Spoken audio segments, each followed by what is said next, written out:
The distress beacon had been Harry's only hope when his shuttle malfunctioned near the uncharted Xerion system.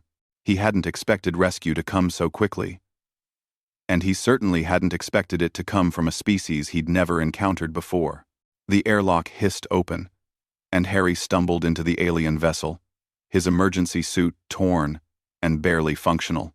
The life support failure had forced him to shed most of his protective gear, leaving him in nothing but his thermal underlayer, a form-fitting garment that left little to the imagination.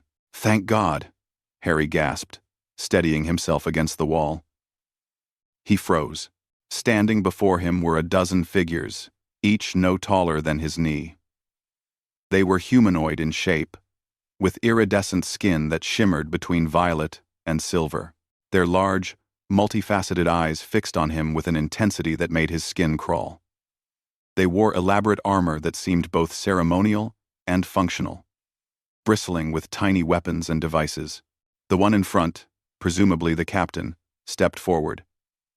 When she spoke, Harry's universal translator struggled for a moment before processing the high-pitched frequencies. "By the seven suns," the captain breathed, her voice a mixture of awe and hunger. Is that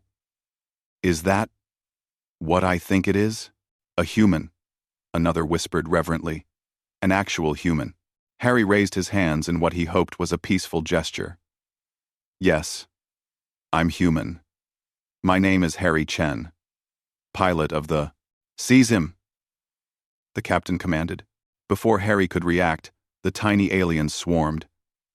They moved with incredible speed, launching grappling lines that wrapped around his ankles. He tried to step back but found himself tangled in a web of nearly invisible filaments. More aliens scaled his legs like mountaineers, their movements coordinated and efficient. "Wait. What are you doing?" Harry struggled, but the lines held fast. "I just need transport to the nearest. Do you have any idea how rare you are?" The captain had climbed to his shoulder, her voice breathy with excitement. "Humans are legends in the Xerion cluster. Your species' durability, your adaptability, your raw strength." Another alien, this one wearing what looked like scientific gear, produced a scanning device. "Captain Zira. The readings are extraordinary. His bone density is triple our predictions. Muscle fiber composition suggests he could survive gravitational forces that would liquefy us." "Magnificent," Zira murmured, running her tiny hand along Harry's collarbone. "The stories didn't do you justice." "No." Harry's translator finally caught the undertone in their voices, and a chill ran down his spine. These weren't looks of scientific curiosity.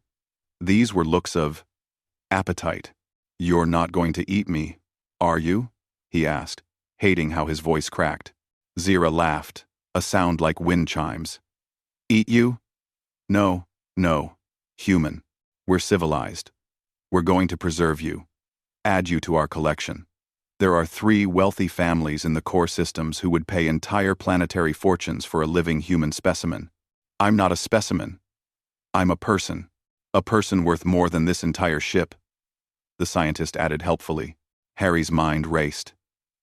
He'd heard stories about human exceptionalism in the galaxy, but this was absurd. These tiny aliens saw him as some kind of ultimate prize, a trophy to be collected and displayed. But they'd made one critical mistake.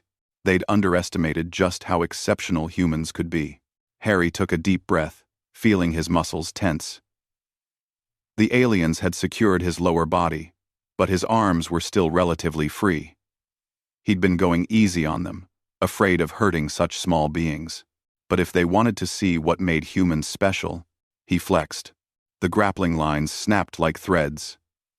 Aliens tumbled from his shoulders and chest, squeaking in alarm. Harry reached down and carefully, very carefully, plucked Zira from his shoulder, holding her between his thumb and forefinger. "Listen very carefully," Harry said, his voice dropping to a tone that made every alien on the bridge freeze. "I appreciate the rescue. I really do. But I'm not merchandise. I'm not a collector's item.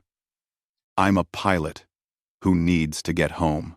Zira struggled in his grip, her tiny weapons useless at this range. You can't fight all of us. We have containment fields, neural disruptors, and I have mass and leverage, Harry interrupted. I don't want to hurt anyone. I like you all. You seem like nice people. But test me, and you'll learn why humans earned their reputation. The scientist's scanner beeped frantically. Captain, his adrenaline levels are spiking. Cardiovascular system is entering combat mode. I'm reading hormone cascades that suggest... Stand down, Zira said quietly. But Captain, I said stand down. Zira's voice carried the weight of command. She looked up at Harry, her multifaceted eyes reflecting his face 100 times over. You're right. We got carried away. It's just... humans are mythical to us. We've only ever seen recordings, fragments of data. To meet one in person, Harry gently set her down on the console. I get it. If I met a dragon or a unicorn, I'd probably freak out too. But I'm just a guy who really needs a ride to the nearest human outpost. Zira straightened her armor, a gesture that looked oddly dignified despite her diminutive size. We can provide transport. But in exchange, would you tell us stories? Real stories about Earth? About your people? Harry felt the tension drain from his shoulders. I can do that. As long as nobody tries to collect me. End quote. Agreed, Zira said. Then, with a mischievous glint in her eyes, though, I must ask, is it true that humans once dominated predators 50 times their size using only primitive tools? Harry grinned. Let me tell you about the time my ancestors hunted mammoths. As the alien ship set course for human space, Harry found himself surrounded by enraptured listeners, all hanging on his every word. They didn't want to devour him, he realized. They wanted to understand what made humanity special. And maybe, just maybe, that was worth more than any fortune in the galaxy. The universe was vast and filled with wonders.